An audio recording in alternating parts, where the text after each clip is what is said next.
अभी नहीं तो कभी नहीं। इस सेगमेंट में दोस्तों एक और स्टॉक जो आपके सामने मैं लेकर के आया हूँ। इस स्टॉक के ऊपर दोस्तों आप कह सकते हैं जो सीरियस इन्वेस्टर ग्रुप है वहाँ से 2-3 आप कह सकते हैं सवाल आए इस स्टॉक के ऊपर एनालिसिस करने के लिए। तो मुझे लगता है इस स्टॉक के ऊपर अब चर्चा करने का समय आ चुका है। और ये जो स्टॉक है दोस्तों सिर्फ स्टॉक ही नहीं, इसका पूरा का पूरा सेक्टर जो कॉम्पिटिटिव इंटेंसिटी है, जो डिमांड में कमी है, इन तमाम चीज़ों से बहुत ज़्यादा जूझ रहा है। और उसका असर हमको पिछले कई क्वार्टर से इनके नंबर्स में देखने को मिल रहा है।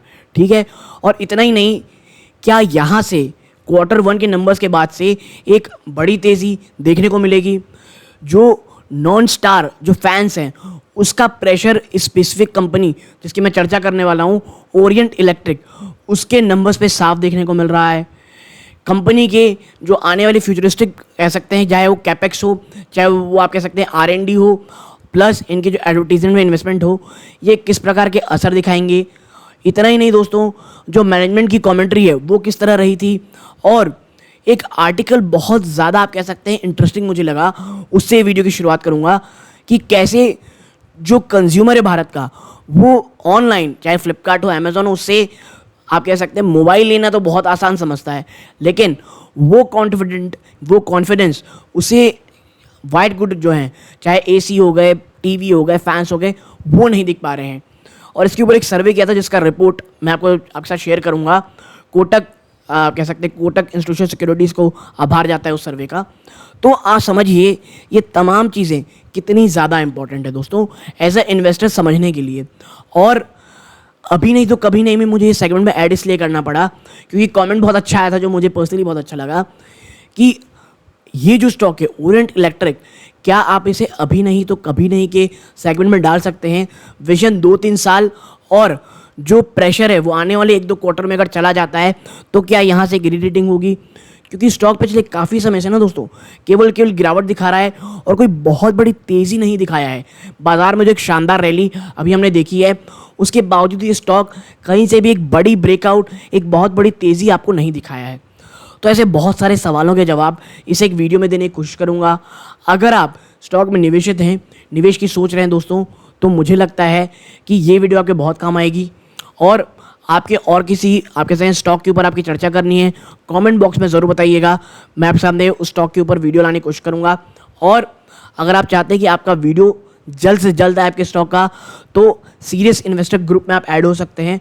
तो उसके बाद दोस्तों जो भी तमाम आपके वीडियो आपके क्वेरी रहेंगे स्टॉक स्पेसिफिक, उसके ऊपर एनालिसिस की वीडियो में लाता रहूँगा दोस्तों।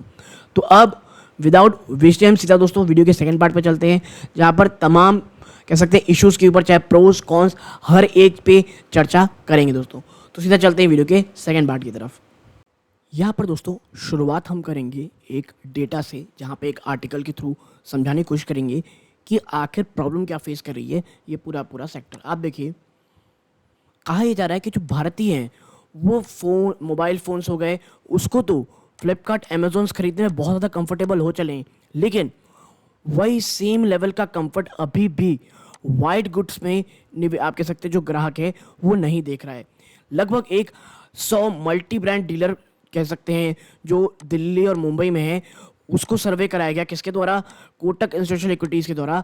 तो वहाँ पर जो 50% रिस्पोंडेंट थे उन्होंने कहा कि जो ई कॉमर्स कंपनीज दोस्तों उन्होंने कोई भी अभी ऐसा इम्पैक्ट क्रिएट नहीं किया उनकी सेल्स में। जी हाँ दोस्तों, जो वाइट गुड्स है वो आज भी जो कह सकते हैं ग्राहक है वो जा करके देख करके परख करके उसे लेना चाहता है। जिस प्रकार के लेवल ऑफ कंफर्ट लोगों के बीच अब मोबाइल फ़ोन्स का आ चला है वो अभी भी वाइट गुड्स में नहीं आया है। और वही एक चीज़ है, वही तो नहीं कहना चाहिए, वो भी one of the major factors है कि अभी भी सेल्स में उस प्रकार का आप कह सकते हैं मजबूती ई कॉमर्स के थ्रू आता नहीं दिखाई दे रहा है।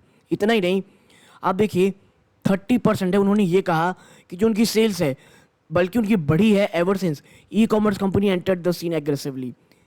ये बड़ा शॉकिंग लगा मेरे को कि 30 जो आप कह सकते हैं 30% लोग ऐसे कह रहे थे कि भाई बल्कि उल्टा हमारी जो सेल्स है वो बढ़ गई है जैसे ही ई कॉमर्स कंपनियां एंटर की हैं। Brand name, after sale service और positive reviews for the name are the 3 main factor that influence consumers purchase decision across different category. और यहीं पे आता है ब्रांड का पावर, ब्रांड का नेम। ठीक है, कि भैया ब्रांड कैसा है, उसकी क्वालिटी पिछले कई सालों से कैसे रही है, उनका कनेक्शन क्या है ब्रांड के साथ कंज्यूमर का, वो बहुत ज़रूरी है। इन तमाम चीज़ों को मिला करके जो ग्राहक है वो खरीदारी करता है।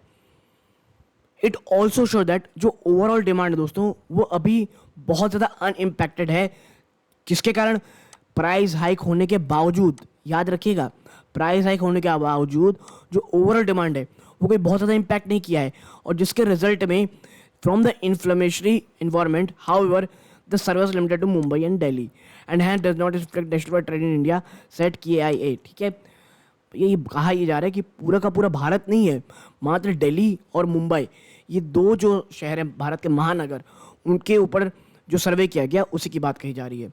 ठीक है, अब बात करते हैं सबसे बड़ा हिस्सा किसके पास आया। तो देखिए, जब सर्वे किया गया तो उसमें 4 लीडिंग ब्रांड्स आए जिस फैन सेगमेंट पे, कौन से, बजाज, हेवल्स, ओरिएंट और क्रॉम्पटन, और जिसमें सिग्निफिकेंट पोर्शन लगभग 75% टोटल फैन सेल्स दोस्तों made at price point below 2500। ठीक है, यानी आप समझिए 2500 के नीचे अगर आपका फ़ैन है तो ग्राहक 75% चांसेस है कि भाई साहब ग्राहक इसी ब्रांड को खरीदेगा, यानी इसी के फैंस को खरीदेगा।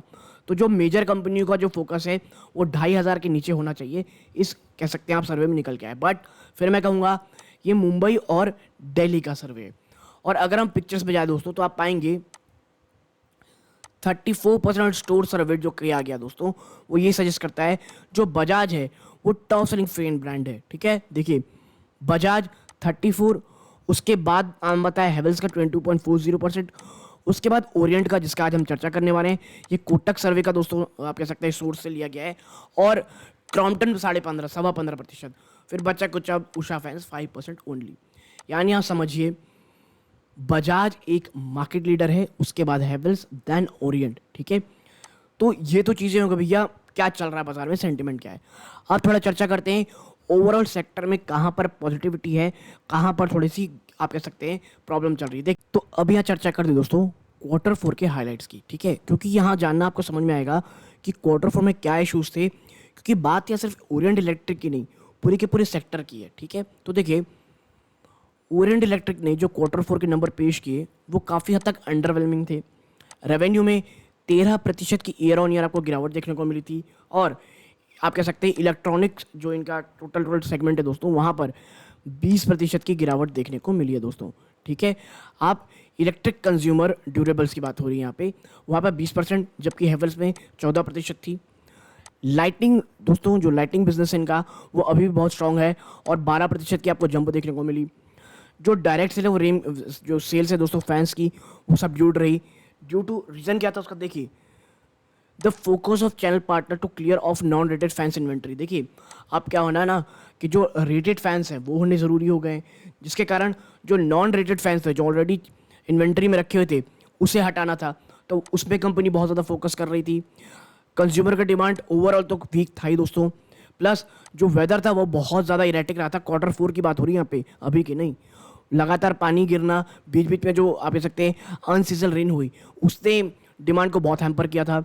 और अब देखिए विथ जो नॉन रेटेड डिफेंस इन्वेंट्री में थे उसने काफ़ी तक लिक्विडेशन देखा दोस्तों, और ये कहा जा रहा है we expect healthy primary fan revenue growth in financial 24 और फाइनेंशियल ईयर 24 में दोस्तों एक हेल्दी ग्रोथ देखने को मिलेगी। और मुझे ऐसा लगता है दोस्तों जो Q1 के नंबर्स आएंगे ना वहाँ पे कुछ हद तक आपको शायद सरप्राइज देखने को मिले, और यही कारण है कि अभी नहीं तो कभी नहीं के सेगमेंट में मैंने स्टॉक को रखा हुआ है दोस्तों। ठीक है, आगे देखिए it shall be aided by a price increase of 4 to 6% due to rating change. और देखिए आपको पता होगा जिस प्रकार से रेटिंग चेंज हो चली है दोस्तों स्टार रेटिंग, उसके कारण उसको कंप्लाइन करने के लिए 4 से 6% की एक प्राइस हाइक भी की गई। लाइटिंग बिजनेस दोस्तों का लगातार बहुत मजबूत है ही दोस्तों। ठीक है, चाहे वो B2B बिजनेस हो या business to consumer portfolio.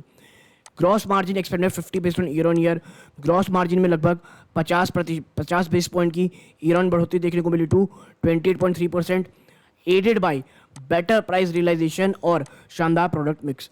But EBITDA margin में दोस्तों 370 बेसिस पॉइंट की गिरावट देखने को मिली year on year to 7.22 negative operating leverage दोस्तों। ठीक है, आगे बढ़ते हैं और बात कुछ अन्य चीज़ों में करेंगे। तो देखिए यहाँ पे क्या है, हाउ एबिटा मार्जिन फॉल, ये तो मैं चल चुका। EBITDA margin, operating leverage, brand investment में काफ़ी खर्चा किया गया और कैपेबिलिटी बिल्डिंग इनिशिएटिव्स लिए गए, यानी अपनी जो कैपेसिटी है उसे बढ़ाने के चक्कर में। आप देखिए एबिटा में 43% ईयर ऑन ईयर आपको डिप देखने को मिला। और देखिए लगातार, अभी पहला क्वार्टर नहीं है सिर्फ, पिछले कई क्वार्टर से ना कंसिस्टिंग मिस किया जा रहा है डिलीवरी एक्सपेक्टेड स्लो रिकवरी और मार्जिन के कारण। ठीक है, तो जो कमजोरी है वो साफ साफ दर्शा रही है दोस्तों कि जो डिमांड है उसमें वाकई में कमी है। अब बात कर लेते हैं कुछ मेजर हाईलाइट्स की। तो देखिए जो इलेक्ट्रॉनिक कंज्यूमर ड्यूरेबल है ना दोस्तों, वो लगातार बहुत सॉफ्ट परफॉर्मेंस कर रहा है, जिस कारण जो रेवेन्यू का एस्टिमेट है वो लगातार मिस किया जा रहा है। रेवेन्यू फॉल देखेंगे आप तो 13% हुआ year on year to rupees 6.6 billion rupees. ठीक है, आप देखिए उसमें जो ईसीडी रेवेन्यू फॉल 20% हुआ है ईयर ऑन ईयर, जबकि जो लाइटिंग बिजनेस है उसमें 12% की जंप देखने को मिली। आप देखिए जो इलेक्ट्रॉनिक कंज्यूमर ड्यूरेबल्स है दोस्तों, उसमें अंडर परफॉर्मेंस क्यों हो रही है? लगातार जो है ना दोस्तों, primary sales in fan due to high channel inventory of non rated fan. ये जो नॉन रेटेड फैन है ना, ये बड़ा सरदर्द बन के रहा इस कंपनी के लिए दोस्तों, और यही कारण है कि एक बड़ा डाउनफॉल हमको देखने को मिल रहा है ओवरऑल मार्जिन में। आप देखिए डीटीएम यानी डायरेक्ट टू मार्केट रेवेन्यू में 15% की आपको जंप देखने को मिल रही है। ठीक है, वेदर वाटर हीटर में दोस्तों दुगनी आप कह सकते हैं बढ़ोतरी देखने को मिली, जबकि एयर कूलर दोस्तों लगभग मिड टीन से अपने आप को बढ़ोतरी दिखा रहे हैं दोस्तों। ठीक है, तो देखेंगे तो अन्य बिजनेस फैंस को हटा करके ठीक ठाक सा करते हुए आपको यहाँ नज़र आ रहे हैं। और जैसा पहले बताया कि भाई लाइटिंग सेगमेंट तो बहुत अच्छा दिखा रहा है, B2B बिजनेस पे 20% jump year on year. Consumer lighting segment भी काफ़ी अच्छा दिखा रहा है जंप। और देखिए और वी मॉडल है 10% रेवेन्यू CAGR फॉर 2022-25 के अर्निंग पर with an 8% CAGR in ECD और 14% लाइटिंग में। ओवरऑल 10% CAGR से रेवेन्यू बढ़ने की बात कही जा रही है फाइनेंशियल 22 से 25 के अर्निंग तक। और जिसमें जो ECD दोस्तों इलेक्ट्रॉनिक कंज्यूमर ड्यूरेबल वो 8% से बढ़ेगा CAGR से और 14% बढ़ेगी लाइटिंग दोस्तों। ठीक है, आगे देखते हैं मार्जिन क्यों कॉन्ट्रैक्ट हुए हैं। अगर उस पर थोड़ा विश्लेषण करें हम कि भाई साहब आखिर में मार्जिन में क्यों गिरावट देखने को मिल रही है, तो देखिए यहाँ पे साफ कहा गया है दैट ग्रॉस मार्जिन तो बढ़ा है 50 basis point year on year to 28.3%, added by better price realisation और प्रोडक्ट मिक्स। लेकिन एक और चीज़ है वो ये है कि जो एम्प्लॉय एक्सपेंस है ना उसमें 2% की गिरावट हुई ईयर ऑन ईयर, वाइल जो अदर एक्सपेंसेस है उसमें 14% का जंप देखने को मिला। और जो एबिटा है ना दोस्तों उसमें 370 बेसिस पॉइंट की आपको गिरावट देखने को मिली टू 7%। ठीक है, आप देखिए मार्जिन क्यों गिरा। देखिए मुझे जो लगता है ना, ये जो ब्रांड इन्वेस्टमेंट लगातार की जा रही है और जो कैपेसिटी बिल्डिंग है, ये एक बहुत बड़ा कारण बना है एबिटा में बड़ी गिरावट का। ठीक है, इतना ही नहीं, इलेक्ट्रॉनिक कंज्यूमर ड्यूरेबल में ना दोस्तों लगातार जो मार्जिन कॉन्ट्रैक्शन वो जारी है 310 बेसिस पॉइंट की ईयर ऑन ईयर टू 9.7%, और ये प्री कोविड से भी लोअर है दोस्तों।